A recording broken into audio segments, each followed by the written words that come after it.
If these stories help you rest, there's a way to support Lantern below. The night train, north. Settle in and let me tell you about a train. Not a fast train. Not one of the sleek silver ones that fling themselves between cities in an afternoon.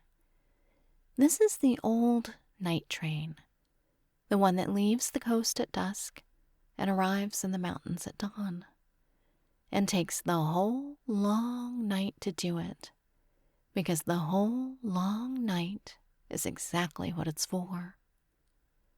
You board at platform 2, just as the station lamps are coming on. The evening air smells like rain that hasn't quite decided to fall. The conductor, with kind eyes and a heavy brass watch, checks your ticket. Car 7, berth 14, and says, "All the way north, then. Good. Best sleep in the country this run." And you believe him, because he looks like a man who has slept well on trains for 40 years. Car 7 is paneled in honey-colored wood, worn smooth at every edge where a century of hands has touched it. The corridor lights are small and amber. Your berth is at the far end, a narrow bed made up with white sheets pulled tight, a wool blanket the color of pine needles, a little reading lamp on a folding arm, and a window with its own thick curtain on brass rings. You stow your bag. You take off your shoes. Outside on the platform, the last few passengers hurry past in soft focus, and somewhere a station bell rings twice. And then that first gentle lurch, so slight you might have imagined it. The platform begins to slide away, slow as honey.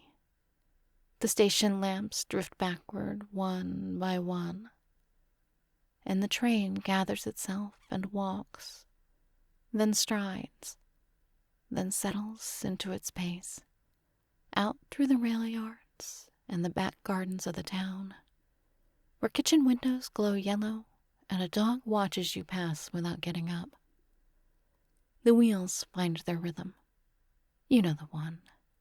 Da-dum, da-dum, da-dum, da-dum. It's the oldest lullaby in the industrial world, that sound. The rails were laid in lengths long ago, and every joint says the same small word as you cross it. And there are thousands of them between here and the mountains, and the train means to say every single one. You sit on the edge of the berth for a while with the lamp on, watching the country go by. The town gives way to fields. The fields give way to long stands of birch, pale trunks flickering past like the frames of an old film. A river keeps the train company for a few miles, dark and pewter-colored, then bends away on business of its own. Around you, the car is settling. You hear a curtain draw somewhere down the corridor, a soft thump of someone's book hitting the blanket. The conductor passes once, slow, on quiet feet, and then you hear him murmur good night to someone, and a sleepy voice answer. There's a dining car somewhere ahead, and earlier it sent its smells drifting back. Soup and bread and coffee for the people getting off at midnight. But the kitchen is closed now. The whole train is folding itself up for the night, window by window, lamp by lamp. You pull your curtain. The brass rings make a sound like a small glissando, but you leave a gap, just a hand's width, because the best part of a night train is watching the dark country pass when you're already half asleep. You turn off the reading lamp and slide down under the wool blanket, and the tightly tucked sheets hold you the way good train bedding does, snug as a letter in an envelope. Da-dum, da-dum, da-dum, da-dum.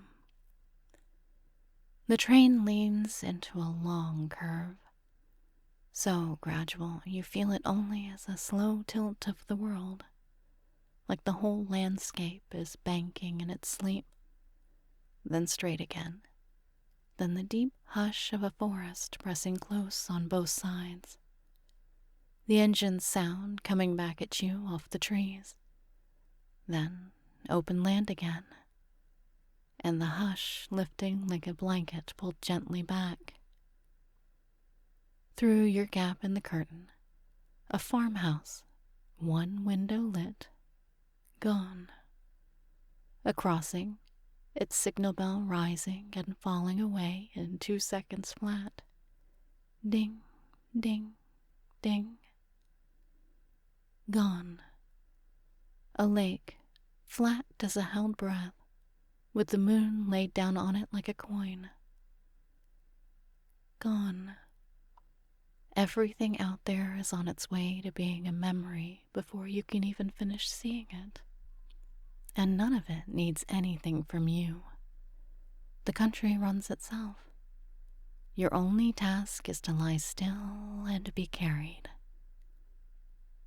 Somewhere after midnight, though you're past keeping track, the train stops at a small mountain station. You surface just enough to notice the stillness, the way you notice silence when a fan switches off. Muffled voices on the platform, a door far away, closing with a respectful click. Footsteps, the hiss of brakes releasing, patient and unhurried. And the world begins to slide again, and the wheels pick the lullaby back up exactly where they left it, as if to say, nothing happened, go back down, I've got this. Da-dum, da-dum, da-dum, da-dum. The air in the berth has gone cool and clean, mountain air now, slipping in through some old seam in the window frame, smelling of snow that's still weeks away.